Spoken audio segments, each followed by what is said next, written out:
రాహుల్ గాంధీ ప్రధానమంత్రి కావాలన్నది ప్రతి ఒక్క కాంగ్రెస్ కార్యకర్త ఆకాంక్ష. అట్లాగే మోడీని ద్వేషించే వాళ్ళందరి ఆకాంక్ష కూడా. వేరే వేరే వాళ్ళని ప్రధానమంత్రి అనుకోవట్ల, రాహుల్ గాంధీ ప్రధాని అయితేనే కరెక్ట్ అని కూడా అనుకుంటున్నారు. కానీ సమస్యల్లా నేల విడిచి సాము చేసేటటువంటి ఆయన తత్వమే.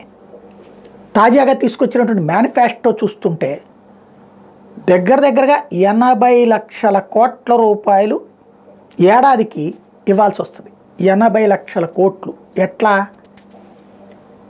80 కోట్ల మందికి ఇప్పుడు భారతదేశంలో రేషన్ ఇస్తున్నారు.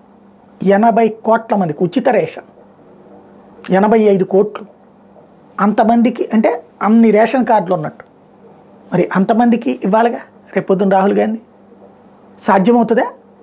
80 లక్షల కోట్లు ఉచితంగా క్యాష్, మళ్ళీ రేషన్ ఇవ్వాల్సిందే, మధ్యాహ్న భోజనం పెట్టాల్సిందే, ఇతర సంక్షేమ పథకాలన్నీ చేయాల్సిందే. అప్పుడు ఏ దేశాన్ని కొల్లగొట్టి తేగలరు? తెలిసి చెప్తున్నారా, తెలియక చెప్తున్నారా, జనం పట్టించుకోరలే అని చెప్తున్నారా, లేకపోతే ఏదో ఒకటి చెప్తే అదే జనం పడుంటారులే అని చెప్తున్నారా? ఆలోచించుకోవాల్సింది.